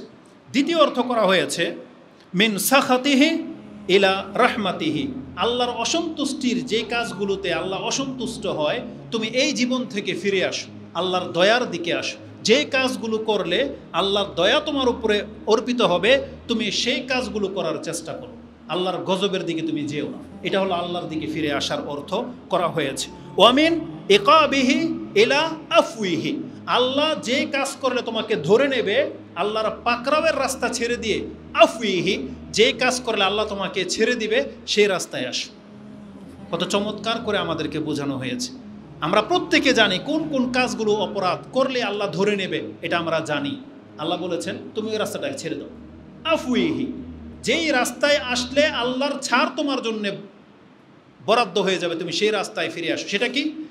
ইসলাম গ্রহণ করা হচ্ছে, সেটা একটা প্রথম রাস্তা। যেই কোনো ব্যক্তি যদি ইসলাম গ্রহণ করে নেয় আল্লাহ তাকে মাফ করে দেবে, এটার ওয়াদা রয়েছে। শিরিক করা ছেড়ে দিয়ে আপনি মুয়াহিদ তাওহীদবাদী হয়ে যান, কারণ মুশরিককে আল্লাহ কোনোদিন মাফ করবে না। কিন্তু তাওহীদবাদীর অনেক পাপ থাকলেও তাওহীদবাদী একদিন মাফ পেয়ে যাবে। এটা হচ্ছে আল্লাহর ক্ষমার দিকে আসে। আপনি হারাম খাওয়া ছেড়ে দেন, কারণ হারাম খেলে আল্লাহ ধরবে, এটা প্রত্যেকে জানেন। হালাল খান, তাহলে আল্লাহ সুবহানাহু ওয়া তাআলার ক্ষমার দিকে আপনি চলে আসতেছেন। আপনার মৌলিক যে কাজগুলো ইসলামের, যেগুলো আপনি পালন করেন না, বেনামাজি হয়ে আছেন, বেপর্দা হয়ে আছেন, আপনি এই রাস্তাটা ছেড়ে দেন, আপনি নামাজি হন, পর্দা করেন, তাহলে কি হবে? আপনি আল্লাহর ক্ষমার দিকে চলে আসলেন। এইভাবে আমাদেরকে ডাকা হয়েছে। আরেকটা অর্থ করা হয়েছে, সাহাল ইবনে আবদুল্লাহ একজন তাবি বা তাবাতাবি হবেন, তিনি বলেন ফিররু মিম্মা সিওয়া আল্লাহি ইলাল্লাহ ইলাল্লাহি, আল্লাহ ছাড়া তোমার অন্তর যার দিকে ঝুঁকে আছে, সেটা ব্যক্তি হোক বা বস্তু হোক, তুমি ওই সবগুলোকে ঝেড়ে মুছে সাফ করে দিয়ে তুমি আল্লাহর দিকে ফিরে আসো। এটা হইতে হবে, এটা বেশি জরুরি। কারণ বাংলাদেশের মুসলিম হিসাবে আমাদের অন্তর আটকে আছে কোনো গাছ, ইঁদুর, বাদর, পাথরের সাথে। আমরা যে কোনো বিপদ আপদে পরে পতিত হই, আল্লাহর চাইতে বেশি ভরসা আমাদের বটগাছের প্রতি, আল্লাহর থেকে বেশি ভরসা আমাদের ওই যে মাজারের উপরে একটা লাল পতাকা ঝুলতেছে সে পতাকার প্রতি, মসজিদের চাইতেও বেশি বিশ্বাস আমাদের মাজারের প্রতি, ওই যে পিতলের একটা ড্যাগ বসায় রাখে সেই ড্যাগের প্রতি। যেই কোনো কিছুর মধ্যে সতের সম্পর্ক আছে সেগুলোর সাথে আমাদের আস্থা নাই, যেগুলোর সাথে কোনো বাবা বা পাগলার সম্পর্ক আছে আমাদের আস্থা ওখানে। এটাও তো মসজিদ, আপনাদের মসজিদে প্রত্যেক সপ্তাহে হয়তো 1000 টাকাও ওঠে না, আর পাগলা নামের এক মসজিদ আছে সেখানে ওই গাট্টি বস্তা খুললে 20 টাকা পাওয়া যায়। কি মনে করে? তার মানে পাগল বাবা এগুলোর সাথে যেগুলোর সম্পর্কযুক্ত আমাদের অধিকাংশ মানুষগুলো এই দিকে ঝুঁকে যায়। অথচ আল্লাহ সুবহানাহু ওয়া তাআলা বলেছেন না, এগুলো সবকে ছেড়ে দাও, তুমি আল্লাহর দিকে আসো। ফাফিররু ইলাল্লাহ, ওই বট গাছ, ইঁদুর, বাদর, পাথর এটা তোমার মাবুদ না, ওই বাবা তোমাদেরকে বাঁচাতে পারবে না, তুমি আল্লাহর দিকে ফিরে আসো। তো খুব চমৎকার একটা কথা তিনি বলেছিলেন। কি বলেছেন? ফিররু মিম্মা সিওয়া আল্লাহি ইলাল্লাহ, আল্লাহ ছাড়া যত কিছু দেখতে পাচ্ছ তুমি এই দুনিয়াতে ভক্ত হয়ে বসে আছে, এগুলো সব তুমি ছেড়ে দাও, তুমি আল্লাহর পথ ধরে নাও, তাহলে তুমি নাজাতের পথ ধরে নিতে পারলে। এই ব্যাখ্যাটা করা হয়েছে। কেন আপনি সবগুলোকে ছেড়ে দিবেন? কারণ আল্লাহ প্রকাশ্যভাবে ঘোষণা করে দিয়েছেন, যেটা আপনি সূরা লোকমানের পেয়ে যাবেন। সূরা লোকমানের 30 নম্বর আয়াতটা দেখেন, তাতে আল্লাহ সুবহানাহু ওয়া তাআলা বলেছেন যালিকা বিআন্নাল্লাহা হুয়াল হক। কেননা তুমি কেন সব কিছুকে বাতিল করে ছেড়ে দিবে? কারণ আল্লাহ হচ্ছেন একমাত্র হক। ওয়ান্নামা ইয়াদউনা মিন দুনিহি বাতিলুন, আর আল্লাহ ছাড়া যাদেরকে ডাকা হয় এগুলো সবগুলো হচ্ছে বাতিল। আল্লাহ ডাইরেক্ট বাতিল বলে ঘোষণা করে দিয়েছেন। আল্লাহ বলেছেন যালিকা বিআন্নাল্লাহা হুয়াল হক ওয়া আন্নামা ইয়াদউনা মিন দুনিহি আল বাতিল, আল্লাহ ছাড়া যে যার কাছে প্রত্যাশা রাখে এগুলো সব হচ্ছে বাতিল মাবুদ, এগুলোর কোনো অস্তিত্ব পর্যন্ত একদিন থাকবে না। আল্লাহ সুবহানাহু ওয়া তাআলা বলেন ওয়া আন্নাল্লাহা হুয়াল আলিয়ুল কাবীর, আর আল্লাহই হচ্ছেন সুউচ্চ মর্যাদার অধিকারী এবং সব থেকে বড়। এটা হচ্ছে আল্লাহর পরিচয়। এই জন্য আমাদেরকে আল্লাহ সুবহানাহু ওয়া তাআলার দিকে ফিরে আসতে হবে, আল্লাহর পথ ধরে নিতে হবে। অতএব আমাদের দাওয়াত এটাই থাকবে ওই সমস্ত মুশরিকদের প্রতি যারা, তাদের একটা ভাষা আছে, জানেন মুশরিকদের ভাষা কি? এটা সবচেয়ে বেশি আপনি মুরব্বীদের কাছে শুনবেন। কিছু মুরব্বী আছে বুড়া, পুরুষ এবং মহিলা, নানি দাদি, এদের কাছে শুনবেন, দেখবেন কিছু বলতে গেলেই এরা কি বলে, আল্লাহর সাথে ইল্লাও লাগে। কি বলে ভাষাটা? আল্লাহর সাথে ইল্লাও লাগে। আমি জানি ইল্লা বা হিল্লা কিছু একটা বলে, আল্লাহর সাথে হিল্লাও লাগে। এটা হচ্ছে তাদের ভাষা, এটা হচ্ছে মুশরিকানা ভাষা, এটা শিরকি শব্দ। না, আল্লাহর সাথে কোনো হিল্লার ব্যবস্থা আল্লাহ সুবহানাহু ওয়া তাআলা করেন নাই, বরং আল্লাহই লাগে। আল্লাহ সুবহানাহু ওয়া তাআলাকে ছেড়ে দিলে আপনার কোনো ইল্লা বাহানা করে আপনাকে কেউ বাঁচাতে পারবে না, বরং একমাত্র আল্লাহ সুবহানাহু ওয়া তাআলার দিকে ফিরে আসতে হবে। এজন্য আমরা ওই সমস্ত মুশরিকদেরকে বলবো, যারা আল্লাহর প্রতি ঈমান এনেছো, যারা কোরআনকে আল্লাহর কালাম মনে করো, যারা মুহাম্মদ সাল্লাল্লাহু আলাইহি সাল্লামকে আল্লাহর রাসূল মনে করো, তুমি এককভাবে আল্লাহর দিকে ফিরে আসো। ফাফিরু ইলাল্লাহ, তোমরা আল্লাহর দিকে ফিরে আসো, এটাই হচ্ছে একমাত্র নাজাতের পথ। আল্লাহ সুবহানাহু ওয়া তাআলার দিকে ফেরার অর্থ আরেকটা করা হয়েছে, কি থেকে আপনি ফিরবেন? ইয়াজিবু আলাল আবদি, বলা হয়েছে একজন বান্দার এটা লাজিম বা দায়িত্ব, তার উপরে ওয়াজিব বা ফরজ, আইয়া ফিররু মিনাল জাহলি ইলাল ইলম, প্রত্যেকটা মুসলিম আল্লাহর বান্দার উচিত মূর্খামি ছেড়ে দিয়ে জ্ঞানের দিকে ফিরে আসে। কিন্তু আমাদের আজকের অবস্থাটা দেখেন, অধিকাংশ মুসলিম মূর্খই থাকতে চায়, জ্ঞানী হইতে চায় না। আমরা সবাই জানি কোরআন আল্লাহর কালাম, কিন্তু অধিকাংশ মানুষ কোরআন পড়া শিখে নেই, মূর্খই থেকে গেল। কেন? অথচ আল্লাহ বলতেছেন ফাফিরু ইলাল্লাহ, তুমি আল্লাহর জ্ঞানের দিকে আসো। তুমি মূর্খ কেন থাকো? তুমি মূর্খামি থেকে জ্ঞানের দিকে আসো। এখন পর্যন্ত আপনি জানলেন না ওযুর ফরজ কি, নামাজের ফরজ কি, কীভাবে নামাজটা সুন্দরভাবে করতে হয়, কোন ভুলটা হলে নামাজটা কিভাবে শুধরে যায়, এটা এখন পর্যন্ত জানলেন না। কেন এমনটা হয়েছে? সফরে গেলে দেখা যায় আমাদের বাংলাদেশের হুজুরদের চিত্র, তারা এত বেশি গর্ব করে তার জাতিকে নিয়ে, তারা এগুলো এখন পর্যন্ত শিখলো না, তারা মাযহাবের গোলামিটা ধরে আছে। না, এমন হতে পারে না। রাসূল সাল্লাল্লাহু আলাইহি ওয়াসাল্লামের প্রত্যেকটা সুন্নাহ যেই জায়গাতে হওয়া, যেমন হওয়া উচিত তেমনভাবে অ্যাপ্লাই করা উচিত। এই শিক্ষা না হলে কেন? জীবনে আমাদের বাংলাদেশের কয়জন পড়েছেন যখন ঝড় তুফান শুরু হয়, কে এমন আছেন যে জোহর নামাজ পড়তে আসছেন আর ঝড় শুরু হয়ে গেছে আর আসরের নামাজ পড়ে বাসায় ফিরছেন? এমন হয়েছে কোনোদিন কোনো মসজিদে? কেন হয় নাই? অথচ রাসূল সাল্লাল্লাহু আলাইহি ওয়াসাল্লামের যুগে ওটাও হতো যে ঝড় তুফান শুরু হয়ে গেলে জোহরের সাথেই আসর পড়ে দিয়ে তারা বাসায় চলে যেত। আসরের নামাজের সময় আপনাকে আর মসজিদে আসার প্রয়োজন হতো না। মাগরিবের সময় আসছেন, ঝড় তুফান শুরু হয়ে গেছে, ঘন অন্ধকার, বন্যা ডুবে গেছে, আপনি এশা পরে বাসায় ফিরে যেতেন। এটা ছিল ইসলাম। কিন্তু আমাদের সমাজের কোনো চর্চা করা হয় না। ঝড় তুফান লাগাতার চলতে থাকে, কিন্তু 5 টাইমে মসজিদে আজান হয়, নামাজ হয়। তাহলে ওই হাদিসগুলো কোথায় অ্যাপ্লাই করার জন্য? আমাদের দেশের মসজিদগুলোতে মহিলাদের ব্যবস্থা রাখা হয় না। কেন এমনটা হয়েছে? অথচ তাদেরকে অজ্ঞ করেই রাখা হয়েছে। অথচ আল্লাহ সুবহানাহু ওয়া তাআলা চেয়েছিলেন প্রত্যেকটা মানুষ জ্ঞানী হবে। আর মানুষ শুধু কি পুরুষরা? মহিলারা কি মানুষ নয়? তাহলে তাদের জন্যও এই জ্ঞানের একটা রাস্তা তারা বন্ধ করে দিয়েছে আমাদের সমাজে, যার ফলে মহিলাদের মাঝে সবচেয়ে বেশি কুসংস্কার পাওয়া যায়। তারা যদি ধর্ম সম্পর্কে, তাওহীদ সম্পর্কে বেশি জ্ঞানী হতো, তাহলে তারা তাদের বাচ্চাগুলোকে ওই যে কালি, তাবিজ, কবজ এগুলো থেকে মুক্ত রাখতে পারতো। কিন্তু তাদেরকে সেই শিক্ষাটা দেওয়া হয় না। তাদেরকে জুমার মতো একটা খুতবায় পর্যন্ত উপস্থিত হতে দেওয়া হয় না। বলা হয় এটা নাকি ফিতনা। মার্কেটে ঠিকই ঘুরে বেড়াচ্ছে, বলছে মসজিদে আসলে নাকি ফিতনা। না, এটা হতে পারে না। বরং আল্লাহ সুবহানাহু ওয়া তাআলা এটাই উদ্দেশ্য করেছেন যে তোমরা মূর্খামি ছেড়ে দিয়ে জ্ঞানের দিকে ফিরে আসো। ওয়ামিনাল হাওয়াই ইলা তাকওয়া, নিজের হাওয়া বলতে বোঝায় নিজের মনের কুবাসনা, মন যা চায় তা। আমার এটা খেতে ইচ্ছা হয়েছে, খেয়ে নিলাম, এটা হালাল না হারাম আপনি দেখলেন না, আপনাকে এটা টেস্ট করে দেখেন, স্বাদ নাকি নিয়ে দেখেন, যে খেয়েই দেখি এটা কেমন। এই ধরনের চরিত্রের মানুষ কোনোদিন মুসলমান হতে পারে না। সে চাইলে ব্যাংক খেয়ে নেবে, চাইলেই আপনার গুইসাপ খেয়ে নেবে, চাইলে মদ খেয়ে নেবে, সে টেস্ট করে দেখে, জেনে শুনে যেগুলো হারাম। এটা কোনো মুসলমানদের কাজ হতে পারে না। বরং আল্লাহ সুবহানাহু ওয়া তাআলা বলেছেন, তুমি ইত্তেবাউল হাওয়া, তোমার মনের কুপ্রবৃত্তির অনুসরণ ছেড়ে দিয়ে তুমি আল্লাহর ইচ্ছাটাকে প্রাধান্য দাও। আল্লাহর ইচ্ছায় নিজেকে পরিচালনা করা শিখাও। আল্লাহ সুবহানাহু ওয়া তাআলা আমাদেরকে দাড়ি রাখতে বলেছেন, 5 ওয়াক্ত নামাজ পড়তে বলেছেন, পুরুষদেরকে টাকনার উপরে প্যান্ট তুলতে বলেছেন। কিন্তু অধিকাংশ মানুষ আমরা নিজের ইত্তেবাটাকে অনুসরণ করি, আল্লাহ সুবহানাহু ওয়া তাআলার বিধানটাকে আমরা বুড়ো আঙ্গুল দেখিয়েছি। এটা হওয়া উচিত ছিল। মুসলিম হলে আপনাকে কথাগুলো মেনে নিতেই হবে। আজকে অধিকাংশ মহিলারা পর্দা খুলে ওপেন রাস্তাঘাটে যেভাবে হাঁটে, তারা কার বিরুদ্ধে নেমেছে তারা একবারও চিন্তাও করে না। এই বিরুদ্ধটা এটা কোনো হুজুরের বিরুদ্ধাচারণ না, এটা কোনো পুরুষের বিরুদ্ধাচারণ না, এটা গ্রামের মাতাব্বরের বিরুদ্ধাচারণ না, বরং এই বিরুদ্ধাচারণ স্বয়ং সে আল্লাহর বিপক্ষে গিয়েছে। কারণ আল্লাহর বিধান ছিল পর্দা করে বের হও, এটা আল্লাহর বিধান ছিল, এটা কোনো হুজুর জারি করে নাই। কিন্তু তারা সেই বিধানটাকে বুড়ো আঙ্গুল দেখিয়েছে। কিভাবে নাজাত পাবে যখন আল্লাহ সুবহানাহু ওয়া তাআলার প্রকাশ্যে এইভাবে কেউ বিরুদ্ধাচারণ করে? কোনোদিন হতে পারে। বরং নাজাত আছে আল্লাহর রাস্তা ধরে নিন।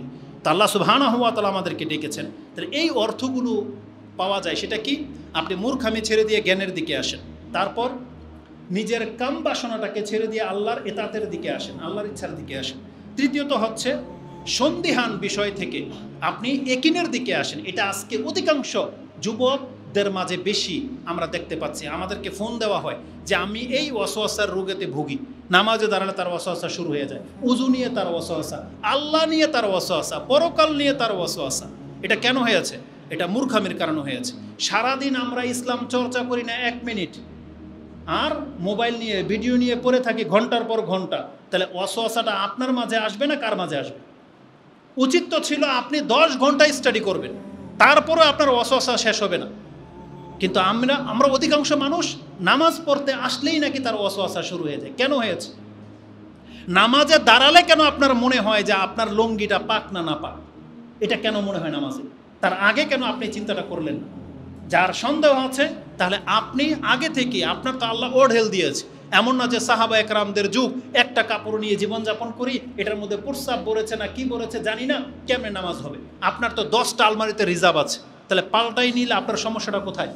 আপনি ভালো করে উজু করে নেন, আপনার পোশাকটা পাক, ওয়াসওয়াসা শেষ।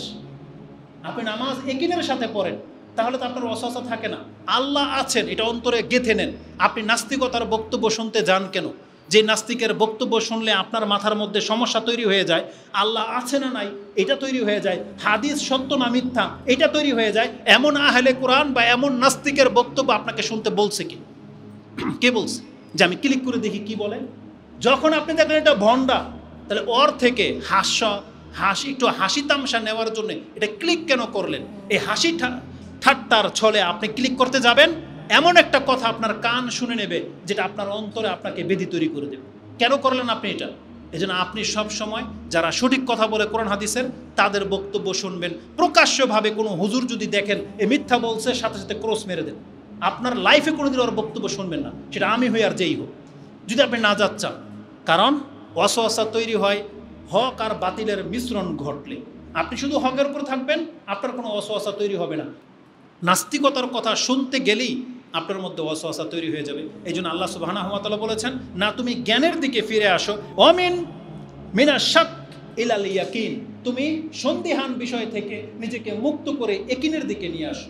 আল্লাহ আছেন এটা আপনার অন্তরে গেঁথে নেন। দুনিয়া উল্টা যাবে, সমস্ত মানুষ গুমরা হয়ে যাবে, কিন্তু আপনার অন্তর থেকে যেন এই বিশ্বাস কোনোদিন কেউ কেড়ে নিতে না পারে যে আল্লাহ একজন আছেন। এটা অন্তরে গেঁথে নেন। পৃথিবী উল্টে যাক, সমস্ত হুজুর, আপনার পছন্দনীয় হুজুরও ভুল বলতে পারে, কিন্তু আপনার অন্তর যেন কোনোদিন এটা অস্বীকার না করে যে আল্লাহ একজন আছেন, পরকাল হবে, বিচার হবে, এটা সত্য, এটা মেনে নেন। এটা যার অন্তরে গেঁথে যাবে, ইনশাআল্লাহ কোনো নাস্তিক তাকে গুমরা করতে পারবে না। তা আল্লাহর দিকে ফিরে আসার এগুলো হচ্ছে উপায়। আমাদেরকে জ্ঞানী হতে হবে, ইসলামটাকে শেখার চেষ্টা করেন। আজকে অধিকাংশ মানুষ আমরা ইসলাম শিখে না বিদায় এই বাতিলপন্থীরা আমাদেরকে ধোকায় ফেলে দেয়। আল্লাহ সুবহানাহু ওয়া তাআলা আমাদের মুসলিম ভাইদেরকে ইসলামটাকে জানা এবং বোঝার, সে অনুযায়ী আমল করার তৌফিক দান করুন, আমিন। আল্লাহর দিকে ফিরে আসার একটা মর্যাদার কথা বলি, যেটা সময় অনেকটা পার হয়ে চলে যাচ্ছে। তো আল্লাহর দিকে ফিরে আসার মূল মেসেজ হচ্ছে তওবা করে ফিরে আসেন। মানে যেই জীবনটাতে আমরা এই যে দীর্ঘকাল সময় পার করে দিলাম, আপনি এই জীবনটা থেকে ফিরে আসেন। যেদিকে আপনাকে ডাকা হচ্ছে, আপনার ইনকাম যদি হারাম হয়ে থাকে, আপনি দ্রুতই হারাম খাওয়া ছেড়ে দেন। আপনার যদি অনইসলামিক কোনো অভ্যাস থেকে থাকে, আপনি দ্রুতই অভ্যাসকে পরিত্যাগ করেন। যাদের জর্দা, বিড়ি, সিগারেট খাওয়ার অভ্যাস আছে, আপনাকে হারাম ছেড়ে দেওয়ার পরিকল্পনা আঁটেন এবং আজকে থেকে এটা আপনাকে ছেড়ে দিবেন। যাদের বাম হাতে খাওয়া অভ্যাস আছে, আপনি ছেড়ে দেন, ডান হাতে খাওয়া শুরু করে দেন। আপনার প্রত্যেকটা কাজ চিন্তা করে করে আপনাকে করা উচিত, তাহলে আপনি শুধরাবেন, না তো শুধরাবেন না। কারণ মানুষ তার ফিতরতের উপরে বড় হয়েছে, মানুষ যেটা অভ্যাস করবে সেটাই তার অভ্যাসে পরিণত হয়ে যাবে। আপনার জবানকে আপনি আল্লাহর জিকির দিয়ে অভ্যাস করিয়ে নেন, তাহলে আপনার মুখ দিয়ে গানের কলি বেরোবে না, কোরআনের আয়াত বেরোবে। অভ্যাস করে নেন। হালাল খাওয়ার একটা অভ্যাস লাগে, অভ্যাস করে নেন। সত্য বলার একটা অভ্যাস লাগে, সত্য বলার অভ্যাস করেন। তাহলে আপনি দেখবেন সঠিক রাস্তায় আসাটা সহজ হয়ে যাবে। তো আল্লাহর রাস্তায় ফিরে আসার কিছু মর্যাদা বলি। যদি কোনো ব্যক্তি আল্লাহকে জীবনের সব ক্ষেত্রে অভিভাবক হিসেবে গ্রহণ করতে পারেন, যে আল্লাহর উপরে তাওয়াক্কুল করে চলেন, আল্লাহর উপরে আপনার ভরসা আছে, আল্লাহর উপরে আপনার আস্থা আছে, তাহলে আল্লাহ আপনার সাথে কি করবেন জানেন? কোরআনে আল্লাহ সুবহানাহু ওয়া তাআলা বহু জায়গায় এটা বলে দিয়েছেন। আল্লাহ বলেছেন, ইয়া আইয়ুহাল্লাযীনা আমানু ইন তুতিউ আল্লাযীনা কাফারু, হে ঈমানদাররা তোমরা যদি ওই কাফেরদের অনুসরণ করো যারা আল্লাহকে অস্বীকার করেছে, ইয়ারুদ্দুকুম আলা আকাবিকুম, তাহলে তারা তোমার রাস্তা থেকে তোমাকে সরিয়ে দেবে।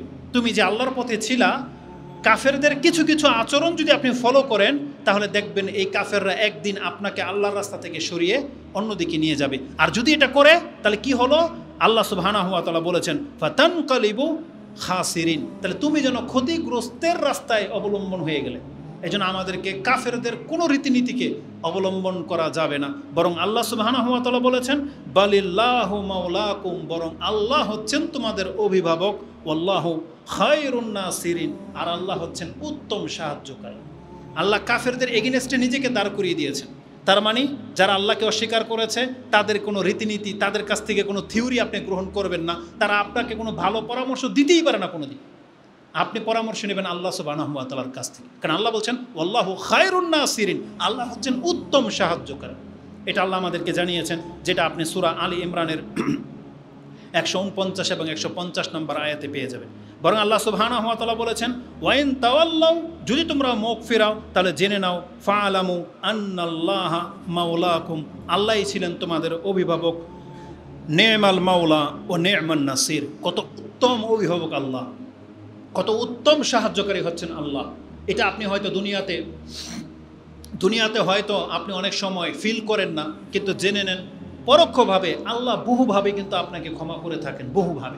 বহুভাবে আল্লাহ আপনাকে সাহায্য করে যাচ্ছেন, কিন্তু আল্লাহ হয়তো সেটা অনেক সময় আপনার কাছে প্রকাশ করেন না।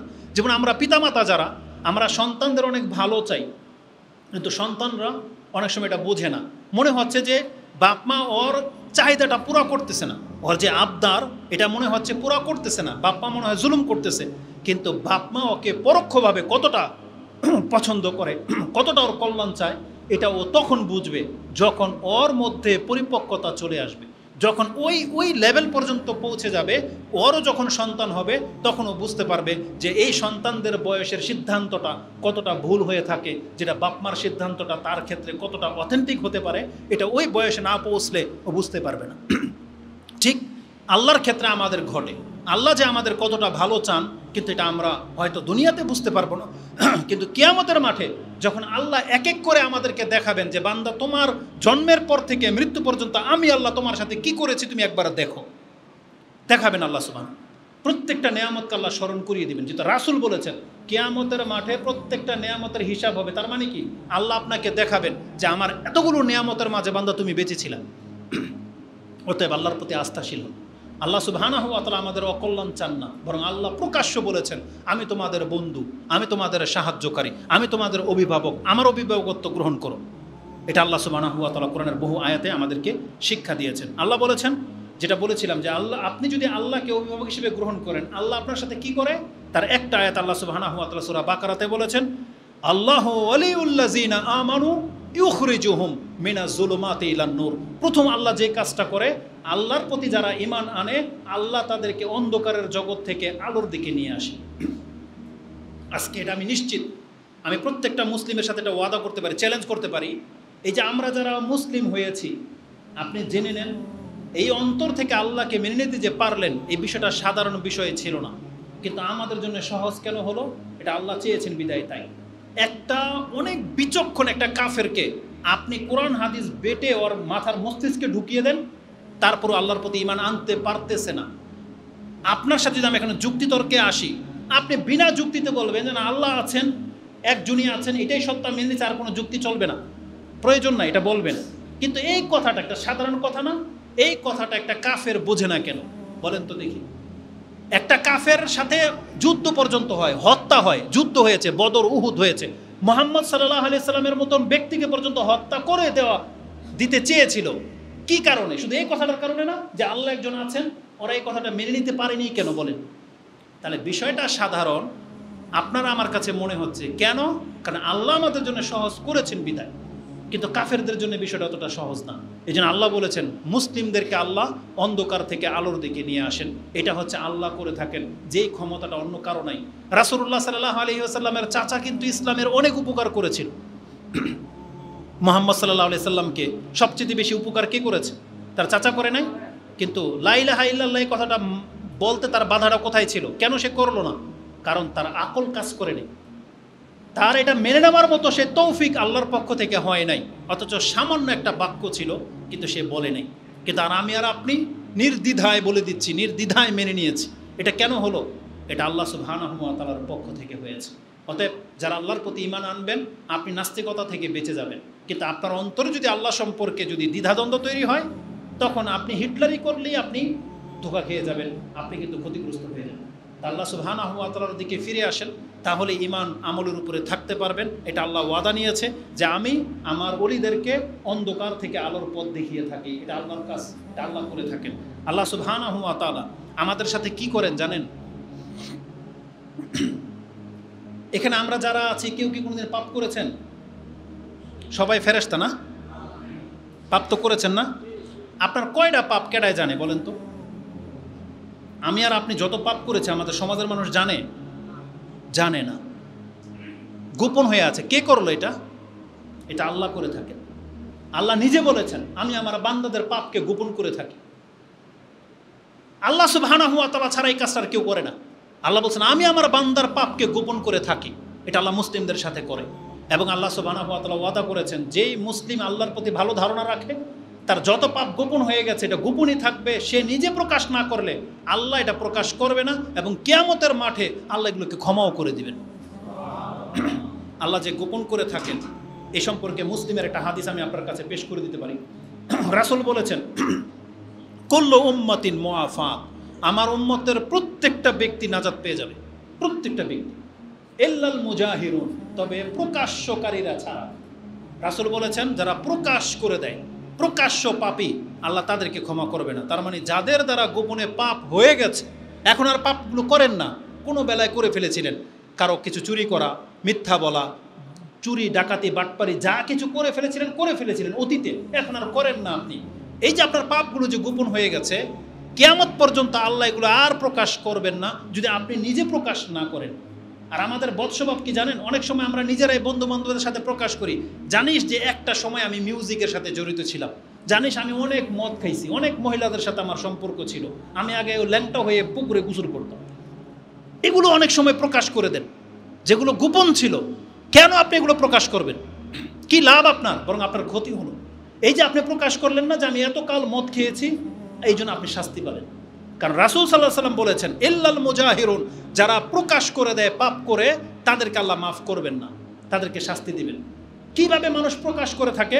রাসূল বলেছেন ইন্নাল আবদা, একজন বান্দা রাতে কোনো একটা আমল করে ফেলেছিল, আইয়া আমালাল আব্দুল বিল্লাইল, রাতে কোনো একটা কর্ম করে ফেলেছে, আল্লাহ সেটাকে গোপন করে দিয়েছেন, সকাল হয়ে গেছে, কেউ জানে না। এই ব্যক্তি তখন তার বন্ধু বা তার ভাইয়ের কাছে গত রাতে জানিস এটা করেছি। অনেকে বলে না অমুক অমুক জায়গায় ডেটিং করেছি, এই ফিল্ম দেখেছি, এটা করেছি, সেটা করেছি, অমুক জায়গায় চুরি করেছি, এটা দিনের বেলায় বলে দেয়। রাসূল বলেছেন যেই ব্যক্তির পাপটাকে আল্লাহ ঢেকে রেখেছিলেন, এই ব্যক্তি প্রকাশ করে দেওয়ার কারণে এই পাপ আর ক্ষমা হবে না, এর জন্য ওকে শাস্তি পেতে হবে। কিন্তু আমি কোন সেন্সে আপনার কাছে হাদিসটা পেশ করলাম? আল্লাহ যে আমাদের পাপগুলোকে গোপন রাখেন, এটা তার প্রমাণ যে আল্লাহ তার অভিভাবক হয়ে তিনি তারা বন্ধুকে লাঞ্ছিত করতে চান না। এই জন্য যারা অতীতে কোনো পাপ করে ফেলেছিলেন, এটা আপনি আর কারো কাছে প্রকাশ করবেন না, আল্লাহ সুবহানাহু ওয়া তাআলার কাছে ক্ষমা চান। আল্লাহ ওয়াদা করেছেন যেই ব্যক্তি আমার কাছে ক্ষমা চাইবে তার পাপকে আমি মাফ করে দেব। আল্লাহর দিকে ফিরে আসার একটা ফায়দা হলো তওবা। তওবা করে নিলে কি হবে? আল্লাহ সুবহানাহু ওয়া তাআলা বলে দিয়েছেন অবশ্যই আমি তার জন্য ক্ষমাশীল। এই ক্ষেত্রে একটা আয়াত শুধু বলবো, যেটা আপনি সূরা তাহা 20 নম্বর সূরার 82 নম্বর আয়াতে পেয়ে যাবেন। আল্লাহ সুবহানাহু ওয়া তাআলা বলেছেন ওয়া ইন্নী লাগাফফারুন লিমান তাবা ওয়া আমানা ওয়া আমিলা সালিহান সুম্মা ইহতাদা, অবশ্যই আমি ওই প্রত্যেক ব্যক্তির জন্য ক্ষমাশীল যেই ব্যক্তি কুফরি থেকে ফিরে এসে ঈমান এনে আমার প্রতি ঈমান আনলো, বা যারা সৎ কাজ করেনি সৎ কাজে লেগে গেল, এবং মরার আগ পর্যন্ত এই পথ থেকে আবার পাপের পথে ফিরে গেল না। সুম্মাহতাদা মানে হেদায়েতের পথটাই থেকে গেল, হারাম খাওয়া ছেড়ে দিয়েছিল। অধিকাংশ মানুষ এমন দেখা যায় যে সিগারেট খাওয়া ছেড়ে দিয়েছিল, কিছুদিন পরে আবার শুরু করে। যে কোনো একটা বদ অভ্যাস, খারাপ কাজ ছেড়ে দিয়েছিল, কিছুদিন পরে আবার সেটা শুরু করে। তাহলে এরকম না, আল্লাহ বলেছেন সুম্মাহতাদা, হিদায়াত পাওয়ার পর আবার সে পাপের দিকে ফিরে যায় না, এমন ব্যক্তির অতীতের যত পাপ আছে আল্লাহ বলেছেন অবশ্যই আমি সেগুলোকে ক্ষমা করে দেব। এটা হচ্ছে তওবার অনেক বড় একটা ব্যাপার। তা আমাদেরকে বলা হয়েছিল যে আল্লাহর পথ ধরে নেওয়ার গুরুত্ব সম্পর্কে কথা বলতে। আমি আপনার কাছে আল্লাহর পরিচয় তুলে ধরেছি, আল্লাহর নীতিও তুলে ধরেছি, এবং আপনাদের কাছে ছোট্ট একটা মেসেজ শুধু এটাই, যেই শিক্ষা কোরআন হাদিস আমাদেরকে দিচ্ছে, যেই জ্ঞান আপনার আছে, আসুন আমরা সেটাকে বাস্তবায়ন করি, নিজের জীবনে একটু আমল করি, নিজের জীবনে একটু অ্যাপ্লাই করি। এটা থাকবে আমাদের মেসেজ। আপনি জ্ঞান মোতাবেক কাজ করেন। আমাদের জ্ঞান হলো আমাদের একজন রব আছে, আল্লাহ, তার ইবাদত করতে হবে। তিনি আমাদের জন্য যেগুলো হারাম করেছেন সেগুলো ছাড়তে হবে। আমাদেরকে তার অভিমুখী হতে হবে। আল্লাহ আমাকে এবং আপনাদেরকে কবুল করুন। আমাদের অতীতের পাপগুলোকে আল্লাহ ক্ষমা করুন। আকুলু লিকাউলি হাযা আস্তাগফিরুল্লাহ লি ওয়া লাকুম ওয়া লিসাইরিল মুসলিমিন ফাস্তাগফিরু ইন্নাহু হুয়াল গফুরুর রহিম। খুতবা অনেক আগেই আমি শেষ করে দিতাম, যেহেতু বৃষ্টি হচ্ছে, আপনাদের তো যেতেও পারবেন না, যার ফলে কথাটি একটু লম্বা করে দিলাম। তো যেই বিষয়গুলো আমরা বলছিলাম যে আমাদেরকে আল্লাহ সুবহানাহু ওয়া তাআলা অভিমুখী হতে হবে। আল্লাহ ওয়াদা করেছেন যে আল্লাহ আমাদেরকে ক্ষমা করে দিবেন। একটা হাদিসের একটা লাইন বাকি থেকে গেছে, সেটা হচ্ছে ইমাম মুসলিম রাহিমাহুল্লাহ তিনি কোট করেছেন, আল্লাহ তার বান্দাদেরকে কিছু উপদেশ দিয়েছিলেন, তার মধ্যে একটা কথা আল্লাহ এটা বলেছিলেন, ইয়া ইবাদি ইন্নাকুম তুখতিউনা বিল-লাইলি ওয়ান-নাহার, হে আমার বান্দারা, আমি দেখতে পাচ্ছি তোমরা দিনে রাতে অসংখ্য পাপ করো, অসংখ্য পাপে তোমরা জড়িত। ওয়া আনা আগফিরু যুনুবা জামিয়া, আর আমি এমন এক সত্তা যে আমি তোমাদের সমস্ত পাপগুলোকে ক্ষমা করে থাকি। তারপর আল্লাহ বলেছেন ফাস্তাগফিরুনি আগফিরু লাকুম, তোমরা আমার কাছে ক্ষমা চাও। ফাস্তাগফিরুনি, অতএব তোমরা আমার কাছে ক্ষমা চাও। আগফিরু লাকুম, তুমি যদি আমার কাছে ক্ষমা চাও আমি আল্লাহ তোমাকে ক্ষমা করে দেব।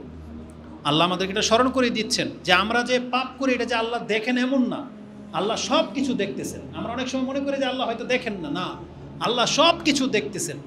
কিন্তু আল্লাহ বলতেছেন তোমাদের যত পাপগুলো আছে সেগুলো আমার সামনে দৃশ্যমান, তোমরা এক কাজ করো, তওবা করো। তওবা করো, আমি তোমাদেরকে ক্ষমা করে দেব। আর কি আছে বলেন?